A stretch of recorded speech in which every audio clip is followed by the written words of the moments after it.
We have to answer questions. We sit in the front.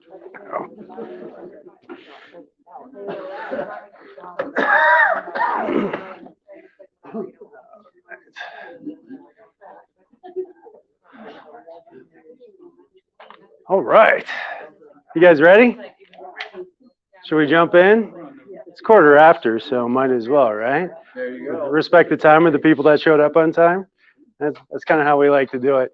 Yeah, so I think everybody knows who I am, Dr. Jake, right? Clinic owner, your chiropractor for most of you. Yeah, so we're going to be jumping into inflammation tonight. And inflammation is one of those things that got a lot of attention about 4 years ago. Times Magazine came out with a report and said, inflammation is the root cause of basically all disease. And they were really close to being right, really close. But what they didn't realize is that what they had identified is the next layer deeper and not actually what the causes of all these diseases, or really the causes of inflammation is. And so I want to unpack that for you guys tonight. I want to teach you what are the causes of inflammation, things you can control, things you can't control, and ultimately what to do about it. What are the steps to take? What are the things that you should do?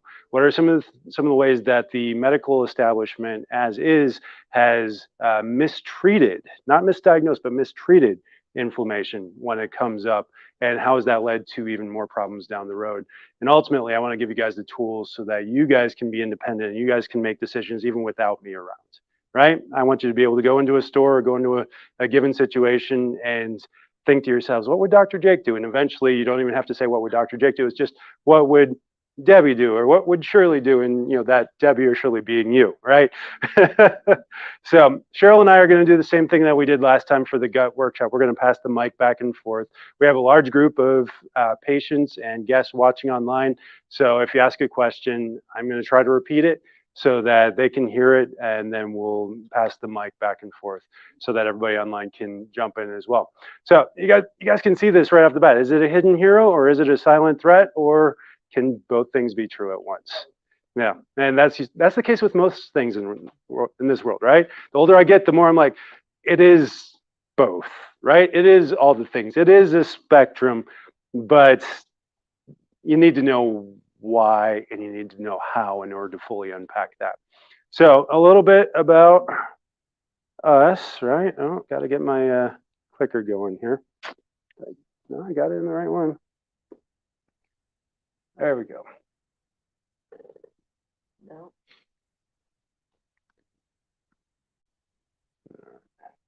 Start that over.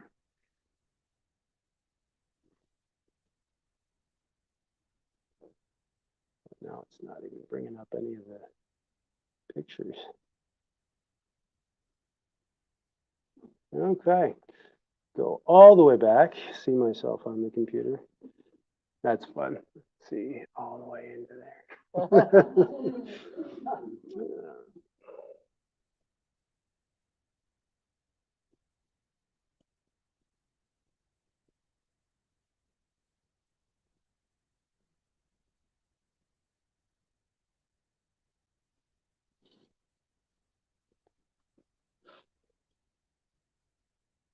I'm gonna have to There we go. See, you guys know less. Right? Back it all up again. So yeah, what are we here to do? Yeah, I want to teach you guys how to get healthy. And that's with everything that we do. And ultimately, our vision is to see a healthier Lincoln, a healthier Nebraska. And that starts with each and every one of you. It can't leave this room until you guys get immersed in it. And so, for those of you that are here, absolutely thank you for coming. That says a lot. You guys are the lifelong learners. Hosea says, "My people perish for lack of knowledge." And another version says, "My people perish for lack of vision." The vision is that these hospitals that are out there turn into wellness centers that actually teach people how to be healthy and well. You come in for an emergency and they actually feed you good food, and they get you exercising. They help train you through some lifestyle habits that you may have chosen poorly early on, and take a holistic approach to it, right? And so that's what we're here for, is to take those baby steps and be a mini version of that in a lot of ways. We had several emergencies this afternoon. Yeah, we did. And they all turned out well, and they all got coaching on how to not just treat the symptom of what they were dealing with, but actually ultimately address the cause while honoring the body's ability to heal. So, medical diagnosis of inflammation. Oftentimes we get this, and I'll just preview this because Cheryl's got the expertise in this category. But really, when you're going to the doctor's office and you come back with a diagnosis and then a list of prescription medications, if the words end in itis, you've been diagnosed with inflammation. If it ends in itis, it's inflammation. And I'm going to let you unpack that a little bit more because there's a lot more to that. Okay. So inflammation, again, itis means inflammation. It could be, a lot of people think it means infection. It doesn't. They get confused. So itis it could be an infection that's causing the inflammation. Okay. But it is an inflammation. Inflammation, our bodies have 3 layers of defense mechanisms. Our first layer of defense mechanisms is actually the barriers. Your skin. Your skin is going to prevent a lot of germs, bugs, critters, toxins, et cetera, from getting in. Okay. Your tears, your urine, your saliva, your sweat. Those are all part of that barrier system to help protect the body. Okay. Very non-specific. Everybody has them. Okay. 99% of people have all of those. Okay. There's a few that are lacking. The second phase of the defense mechanisms is the inflammation, your inflammatory process. Again, that's what we're here to talk about. The inflammatory process is there to protect you. If something gets past the barrier, the inflammatory process can take over. I typically talk to my students about the 5 cardinal signs of inflammation. And they're not bad. They're good, actually, in that acute phase. So it's pain, it's redness, it's warmth, it's edema or swelling, and then lack of motion or loss of function. Because if I sprain my ankle, it hurts, it gets red, it gets swollen, it gets warm, and I don't want to put any weight on it. Okay? Essentially. What's happening in my body is those blood vessels to that area recognize the tissues, recognize that there was an injury or an insult of some sort. The blood vessels dilate. So you get the edema or the swelling because now we've got blood vessels that are bigger than normal. Fluid's going to rush there. When fluid rushes, you get warmth, you get increased red blood cells, and you get neutrophils, which is a type of white blood cell that's there to help if there's any infection going on or to kill any bacteria. So that is inflammation. That's the second part of your defense mechanisms. The third phase of your defense mechanisms then is your immune system. And That's another lecture. We're not going there tonight. But if your barriers work great and your inflammatory system works, we don't really have to tax that immune system too much. But we want to keep it healthy, so that's our third line of defense. So unfortunately, how we treat that inflammation usually is completely backwards. So let's say, for example, you step off of a curb. Hit the side of your ankle, your foot buckles under. What happens immediately? Inflammation, right? You know, blood rushes to the area. All those 5 key signs are going to be there.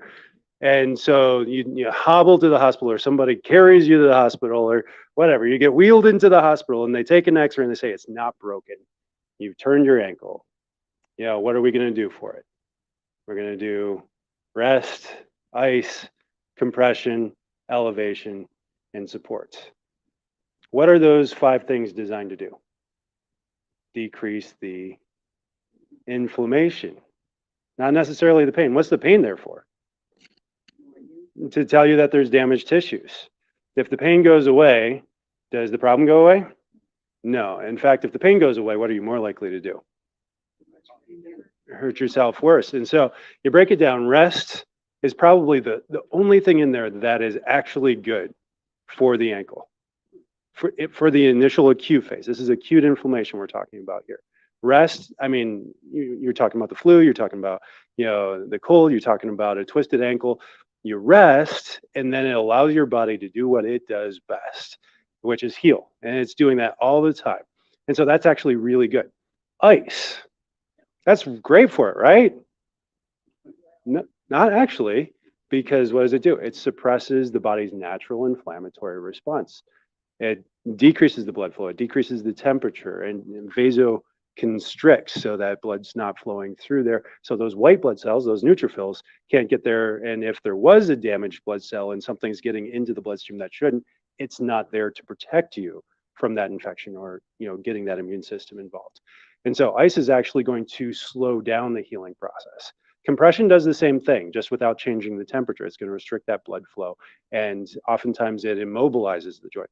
Just because you want to rest it doesn't mean you want to immobilize it. For some sprains, you may not want to put any weight on it, but it doesn't mean that we're not doing movement. And when we talk about hip and knee replacement surgeries, how quickly are you doing PT right after you've had a full joint replacement? Yeah, like they get you out of the surgery, you wake up and like, okay, your physical therapist is here. Let's start doing exercises, because you need that mobility still in that joint in order to allow for it to heal and retain the function that we need in there as well. And so compression and support aren't necessarily good for it. There's a time and a place for some, right? If you're bleeding out, sure, let's get a tourniquet on there. You don't want to die. But ultimately, if you just twisted an ankle, that compression is going to do that as well. Elevation does the same thing with less intervention, right? You bring your foot up above your heart, and what stops happening? Blood flow, right? So we got to walk that one backwards as well. And we already talked about support there. And so that's typically how it is. Now you add in non-steroidal anti-inflammatories, and now you're blocking the inflammatory response through different mechanisms. Do you want to unpack NSAIDs a little bit? Okay. So NSAIDs, first of all, Tylenol is not an NSAID. That's a misconception by a lot of people. Tylenol reduces your fever and it treats pain. Okay. The non-steroidal anti-inflammatories, ibuprofen, aspirin, naproxen, sodium, and about 25 other ones that you can get by prescription. Okay. What they do is they reduce the prostaglandins. These are some big words. They reduce the prostaglandins that trigger the pain response. So you don't have pain. They limit the amount of the other cell-mediated chemicals that are supposed to help heal that wound. They actually will delay wound healing. They delay bone healing. If you do break a bone, people or your doctors are going to, well, they used to, they're not quite so much anymore about recommending ibuprofen or those types of things. Now it's basically Tylenol is what you're going to get, or something else with Tylenol in it. But they actually inhibit the repair process of the body. So they don't have a huge place. Besides that, they're likely to cause gastric ulcers. They're likely to cause liver damage. So there's all kinds of nasty things that go along with your NSAIDs. I was reading a report on NSAIDs, just preparing for this class. And just this last year, there was an article in JAMA that said for every $1 in this country that's spent for NSAIDs, 33 cents are spent on the damages that NSAIDs do. So it's like, walk that back, right? It's very cheap, and then you talk about the amount of deaths that come out of those as well. I think it was estimated that about 15,000 people die every year just for non-steroidal anti-inflammatory drugs. So ideally, we don't want to suppress the symptoms, right? We want to address the cause. And one of my friends, he's a chiropractor down in Dallas, Texas. He's been in practice about 10 years longer than I have. And so he's got a boat. They take it out in the ocean all the time. He likes to go wakeboarding behind it. And he's got a 16-year-old son. And he has taught his son how to drive the boat. And they were out, it's kind of busy out there. They were doing some wakeboarding. They were going to meet up with his wife, who's also a chiropractor. And while they were waiting, like, let's just take it for a few runs. Let's do some wakeboarding. It's perfect out here. Well, they go for 30 minutes. They're having a blast. They get the call. Wife's on the way in. So they're like, okay, we'll take her in. We'll go pick up the girls and then we'll go back out. So he's kind of coasting on up to the boat on his wakeboard. Son doesn't realize it, backs the boat up over top of him. Should have died. Like the way that this boat and the proper design, it should have gone over him and should have chopped his head to smithereens. But what happened is his hands just got cut so that these 4 fingers basically were only attached by the nerves on the back, the nerves in the skin on the back, just awful. And so they rush him to the emergency room. He's in shock. They stitch him back up, get him to a hand surgeon, hand specialist, put it all back together. And then they start talking about treatment options. And as a chiropractor, he understands way better than these guys do how the body heals. And so they're talking about all these pain management techniques and how he'll never use his hand again. He's like, no, you don't understand. My body is designed to heal. That's the way that God designed my body.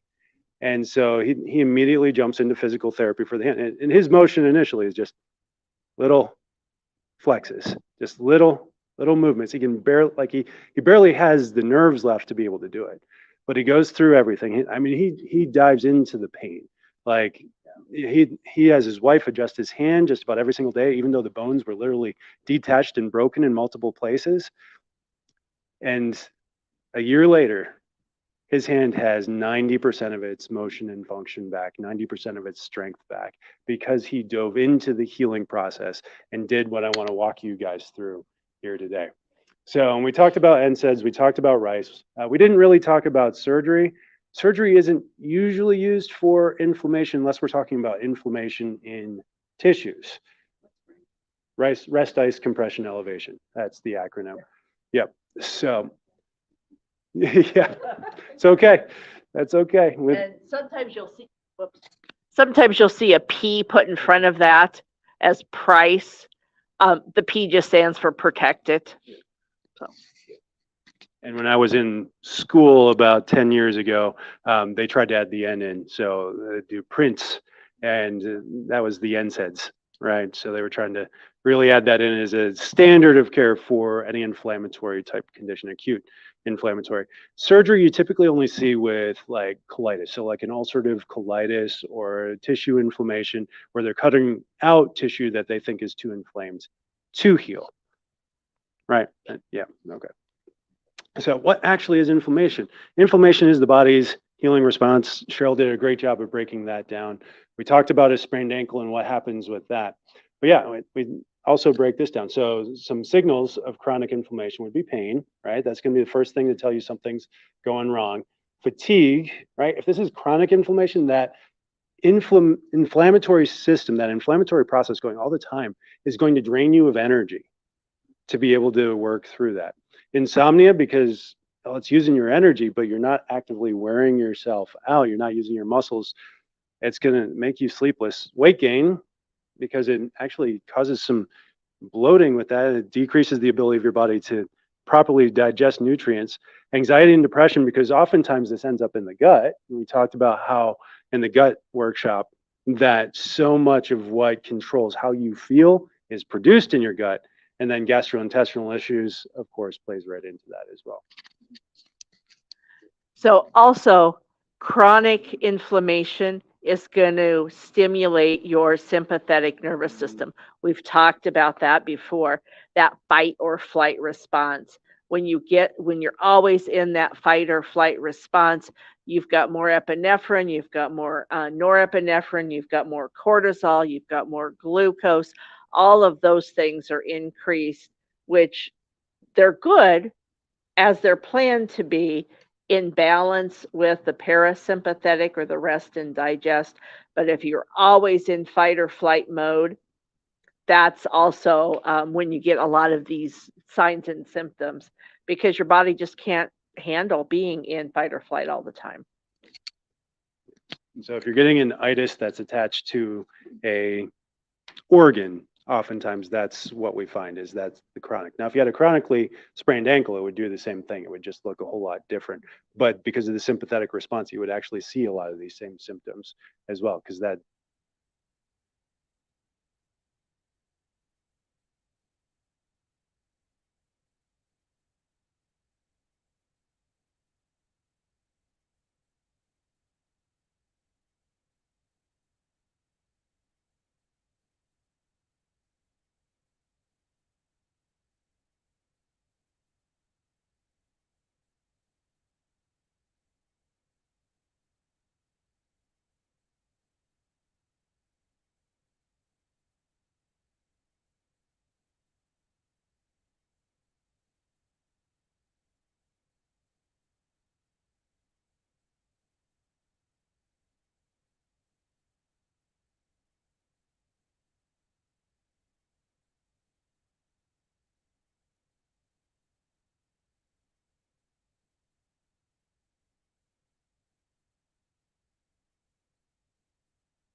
beads of plastic. If you were to take a plastic container and put it in your microwave, and then they actually measured how many little pieces of plastic were in the food that people are eating, it was phenomenal. And their test was on baby food and some of the products that we put baby food into. So, like I said, I haven't gotten to dive into that. I just heard about that recently, but that's just another example of It's toxins. home products too. You don't want to cook at home. Oh, yeah. That's first. Yeah. Yeah. Yeah, you think about the way that a microwave would break something down. If you want to stick a plastic Rubbermaid dish of spaghetti in the microwave, like, right? Because number one, the spaghetti sauce is going to be breaking down the plastic.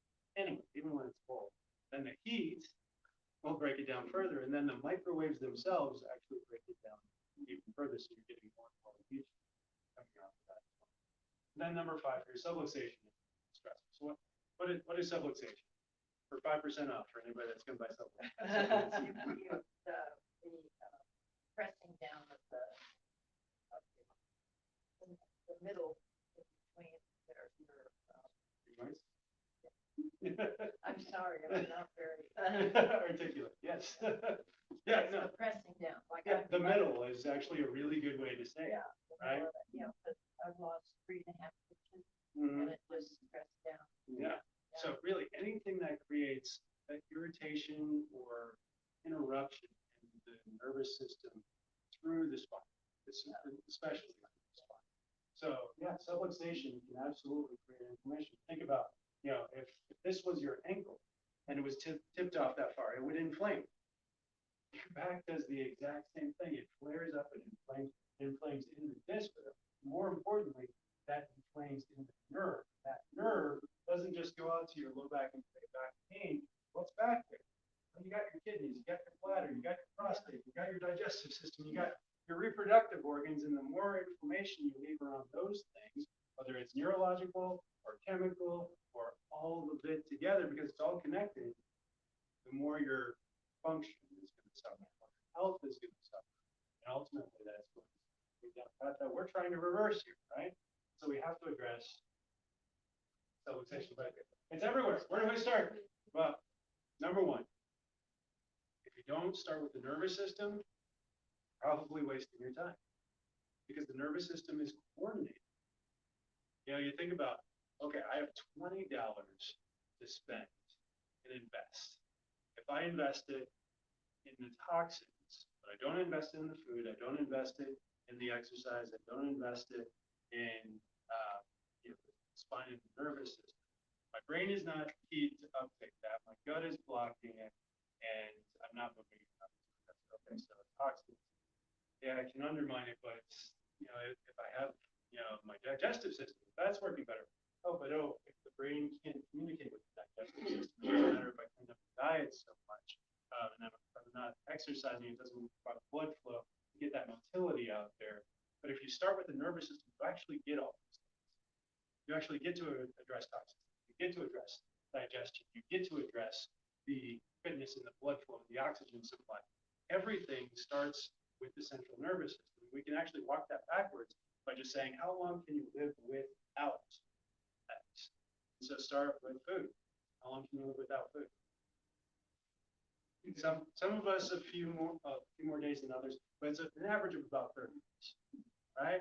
Some of us have a little bit more material that'll get us through a few extra days. Some of us have a little less.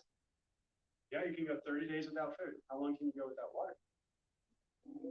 About 3 days, depending on, is it 100 outside? Am I out there? Or is it 70 degrees shade and it's cool? How long can I go without air?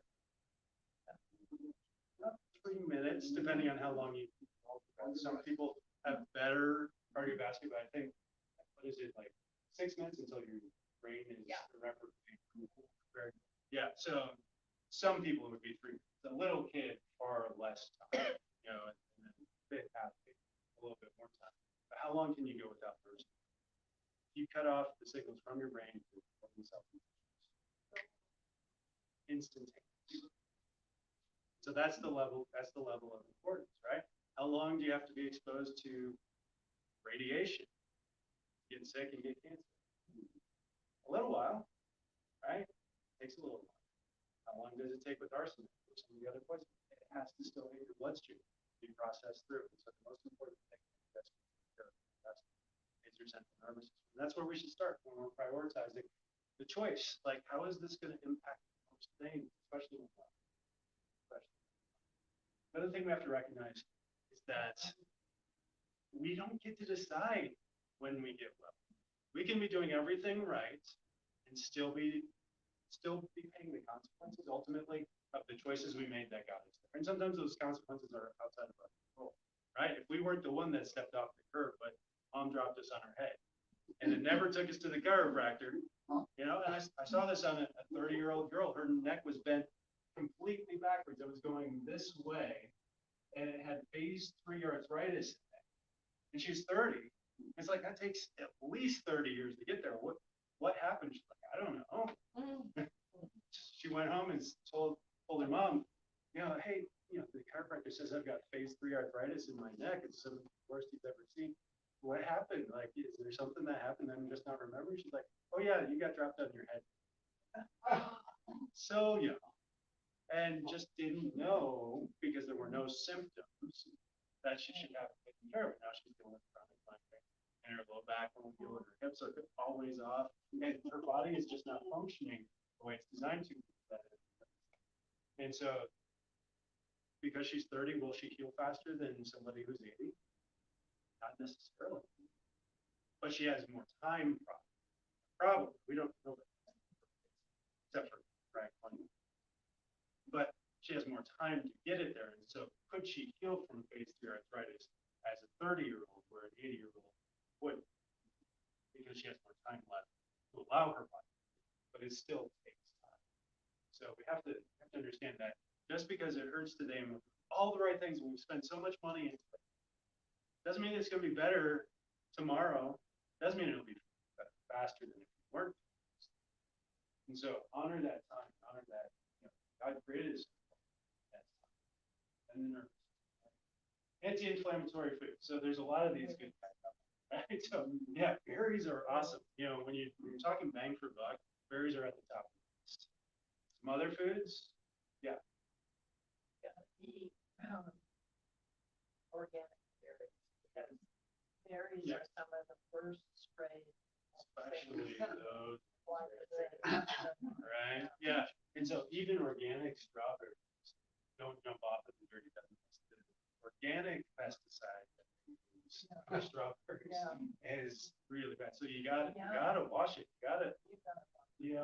Don't just eat these things straight off the shelf.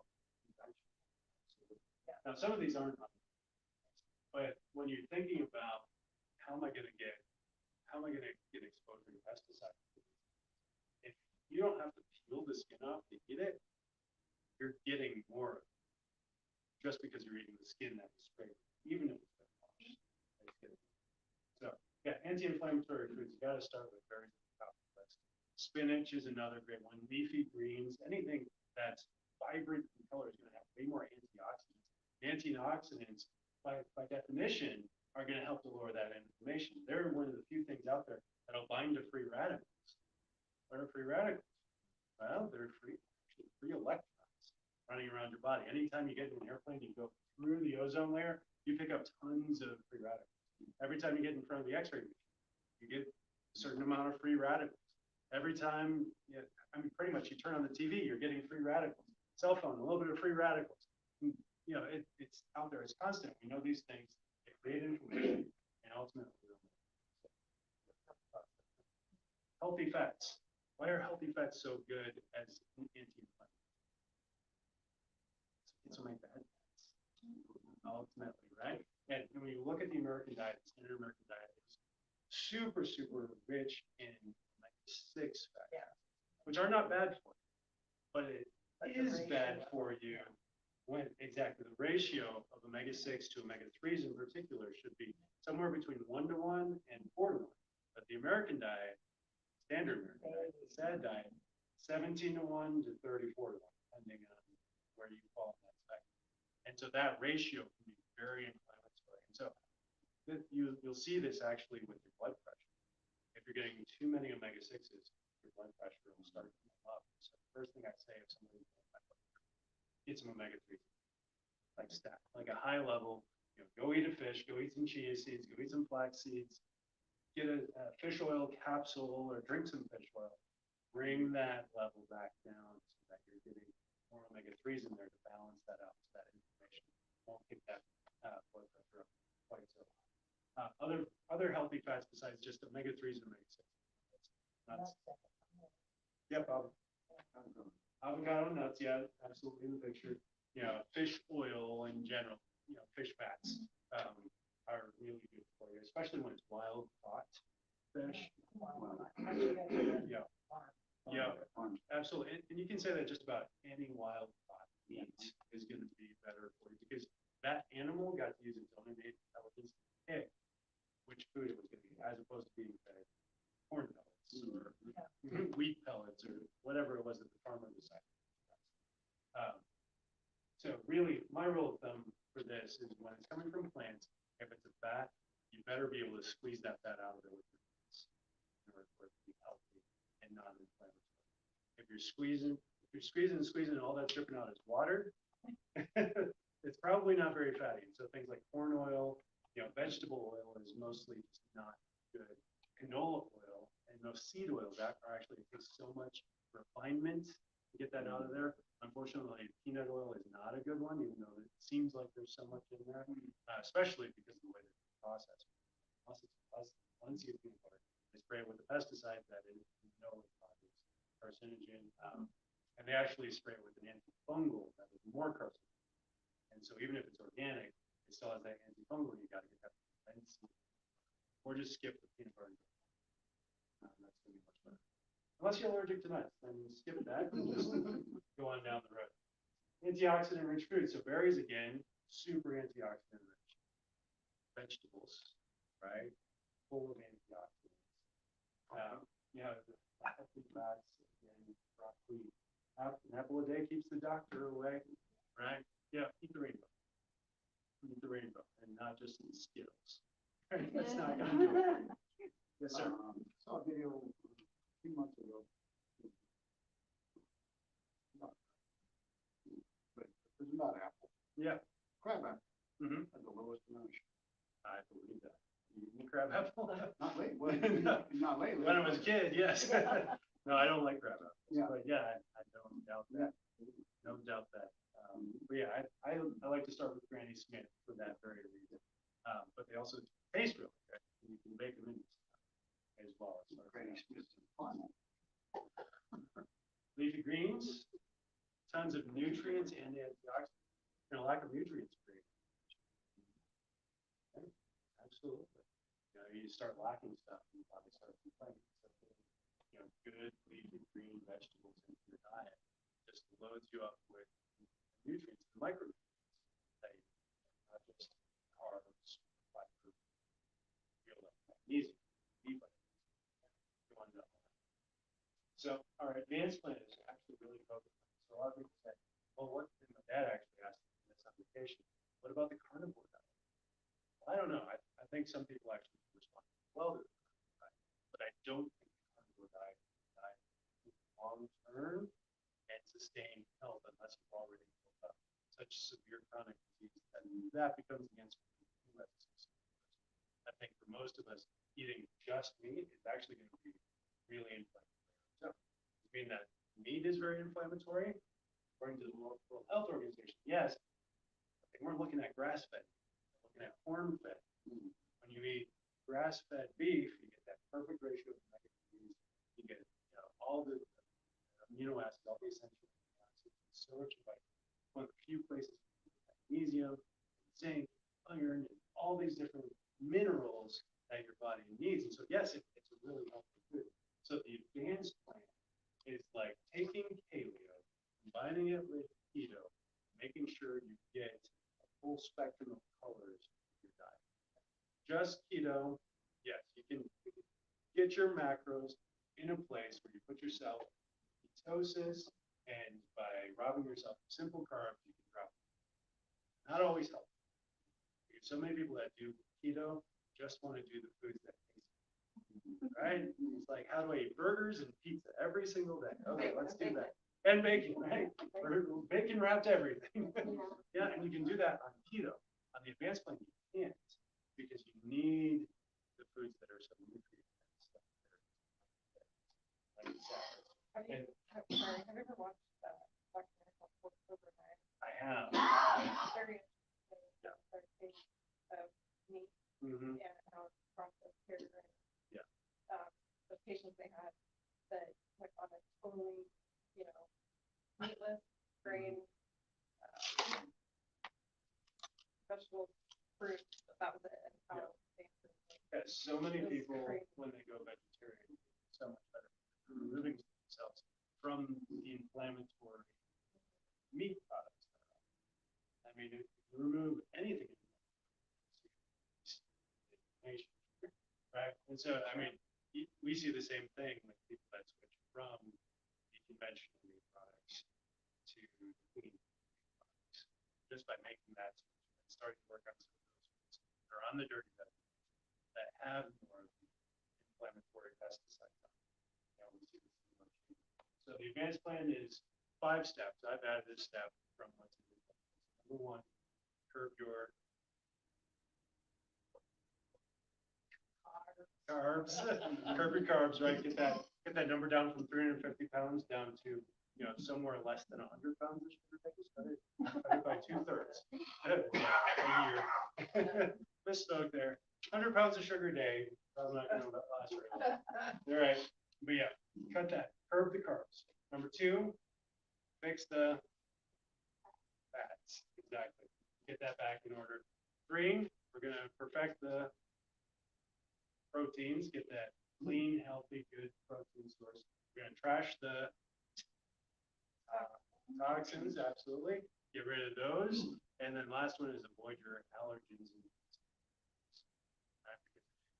Doing all the other stuff and you're still eating. So, detoxification strategies. Here's actually a really nice one. Who does lemon water? Yeah, you can do this.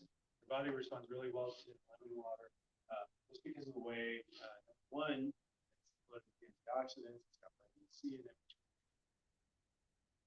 But then 2, the way your body helps to alkalize when it processes the acid that's it helps to balance out your pH. Isn't the lemon juice at the grocery store in a bottle, was that good? I haven't looked at the label. So it depends on the label, right? If it's 100% pure organic lemon juice, it's probably fine. I have a couple of bottles on my couch at home to make our own lemonade, and I'd rather not squeeze lemons. Yeah, I've got lemon juice in ice. Yeah, consider it. Costco has Yeah, good, exactly the ones that I Italy have. or something, Yeah, that's pretty reasonable. yeah, it's not an awful price at Yeah. all. And so, yeah, you can do that. You can add a little stevia or monk fruit. You have to buy all of the lemons, like, Yeah, I like to add a dash of that cider vinegar. Yeah, so detoxification strategies, lemon water is great. I think EWG is a great tool for detox, both for your food with that dirty dozen 15 list, but also for the products around the house. But yeah, if you want more information on the detox stuff, go back to the workshop that we did on toxicity. That was a month or 2 back. Time is flying by. We're having too much fun here, right? But yeah, and look at that stuff. Yeah, help you walk that. Start with the simple stuff. Or if, sometimes doing the hardest thing makes everything else easy. And so the thing that you're addicted to that you don't want to get rid of, that is the hardest, is probably the thing that you should start with. Because once you do that, everything else.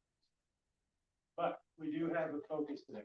We combined the 3 things that kind of cover all of those as far as supplements. So we've got the omega-3s, right? That's helping to balance out those that fat ratio. So if you're someone who knows that you eat very standard, right? Everything you eat is processed, it's coming in plastic, and you're probably way too high in omega-6. And so this is a very intensive formula. If you're doing the daily essentials packets, this one's not in there.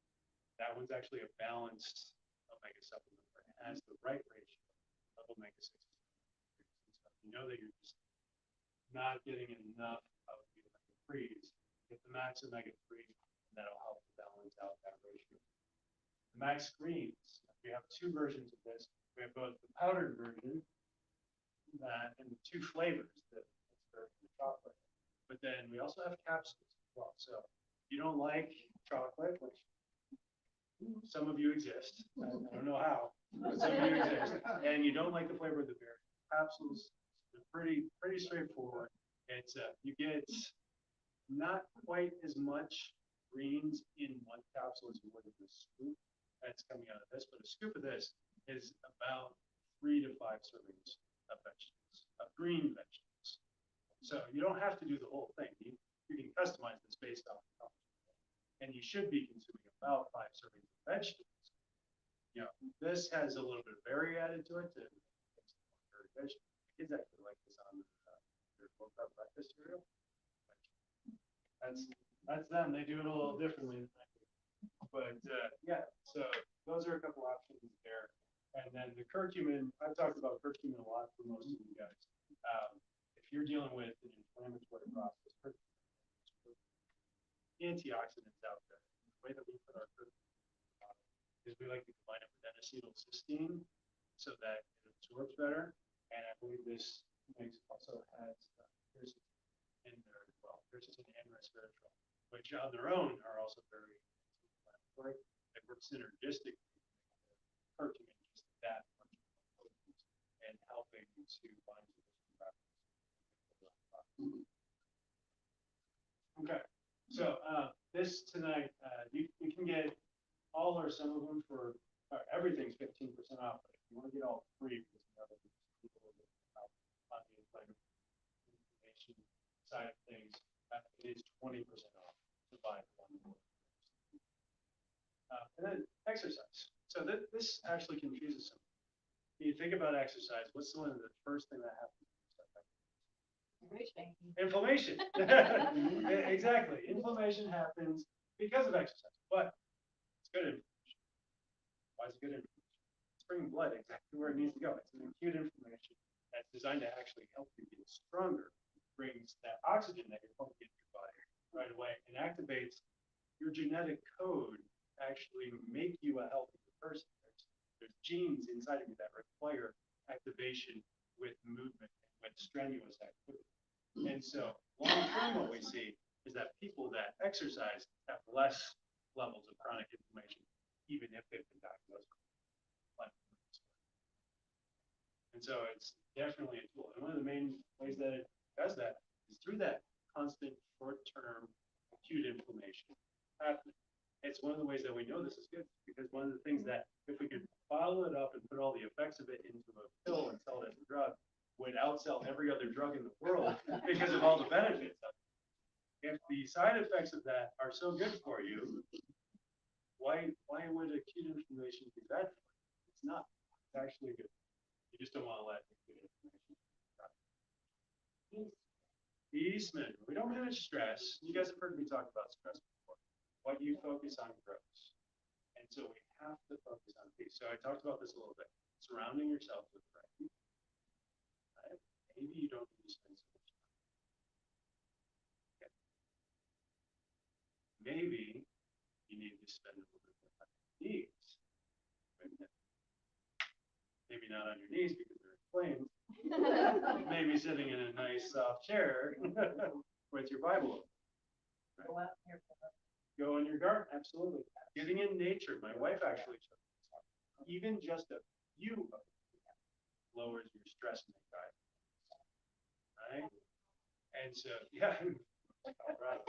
Yeah, so we are the most mobile generation that's ever lived. We can move practically wherever we want. Like, yeah, it does cost some money, but we have the most freedom that we've ever had to move. And if where you're living is not good for you, you're surrounded with negative Nancy's, you're in a toxic environment, you only have access to bad food products, maybe it's time. Right? Nobody's holding you here. I don't have handcuffs. So you got to create peace. So what are your action steps? So number 1, what resonated? What was the thing that made you a little bit uncomfortable? but like, that's me. Yeah. Yeah, and I'm not, Plastic. yeah, I'm not saying you have to say it out loud. Oh, sorry. It's good, no, I mean, good for you.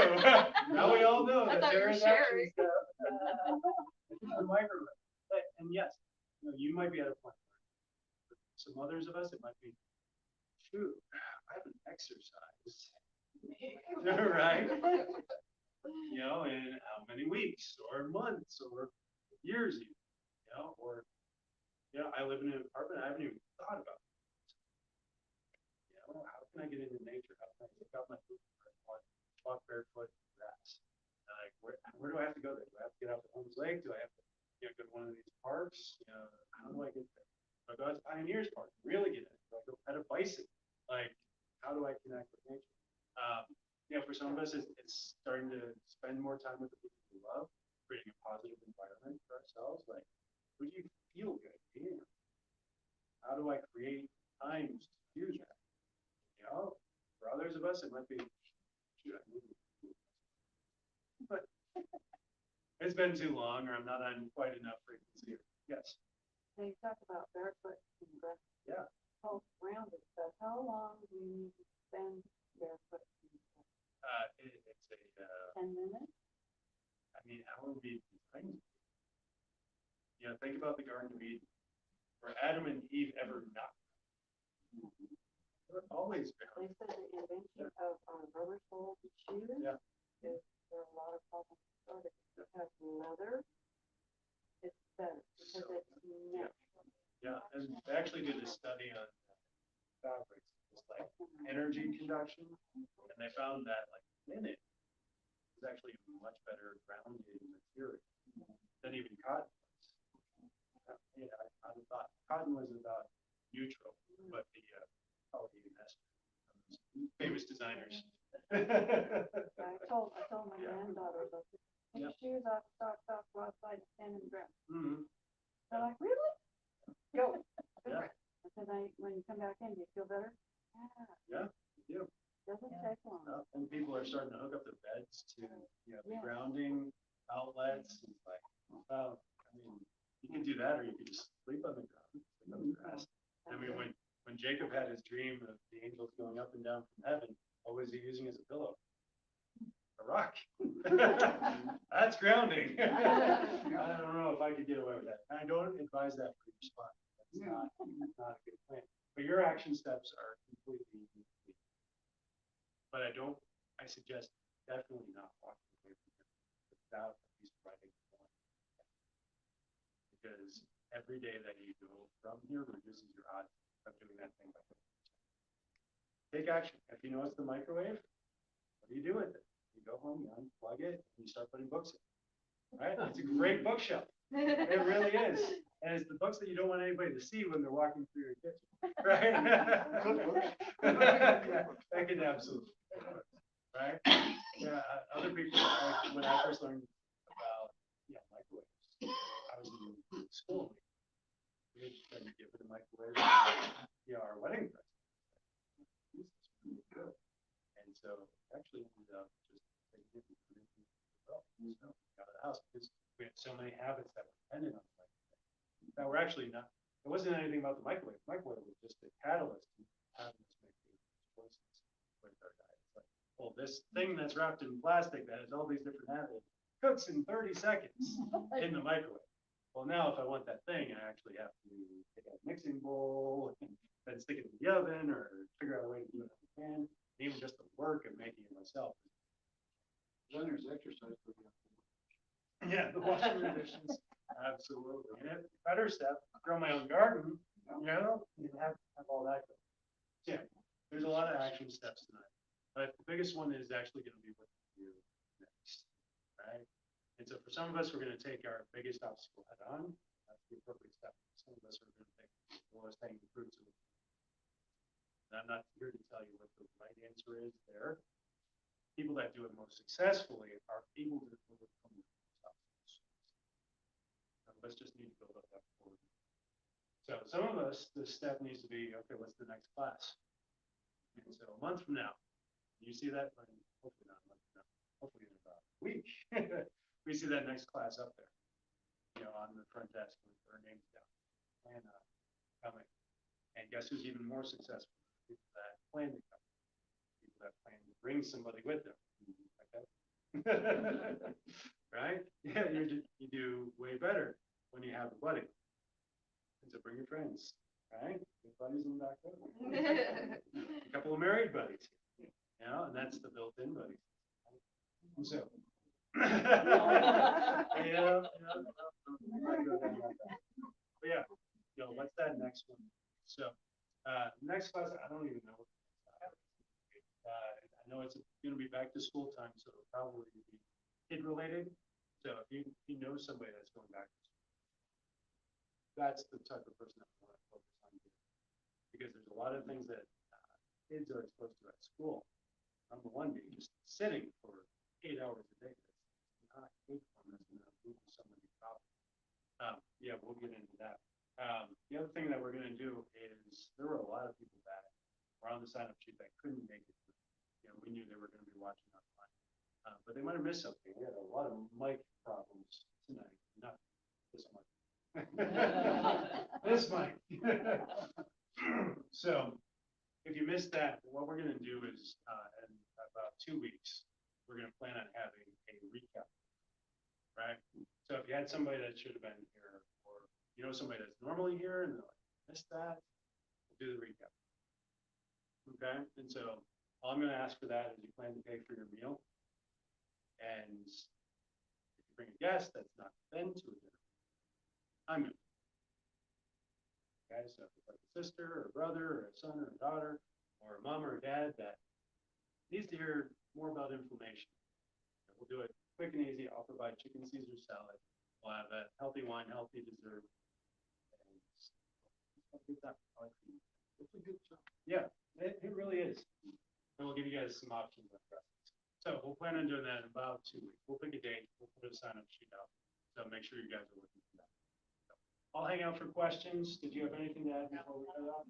All right. Make sure to get your cards punched, getting that extra percentage off. And have a great night.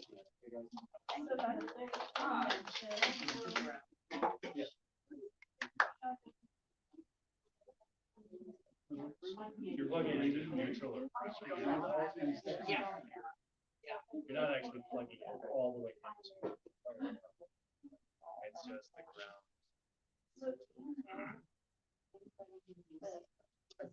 I have a patient that does. He says he's.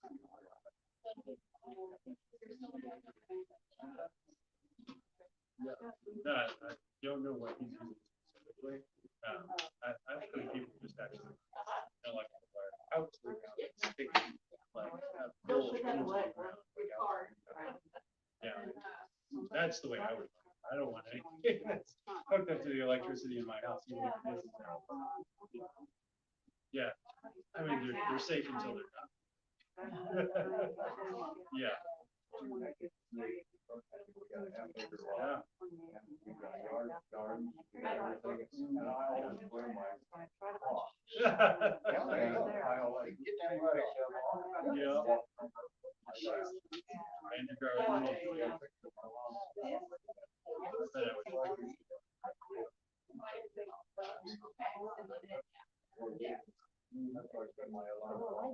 In the summertime. Yeah. Oh, I know. Let me turn it. I like my lawn, but. Yeah, what? Crop circles.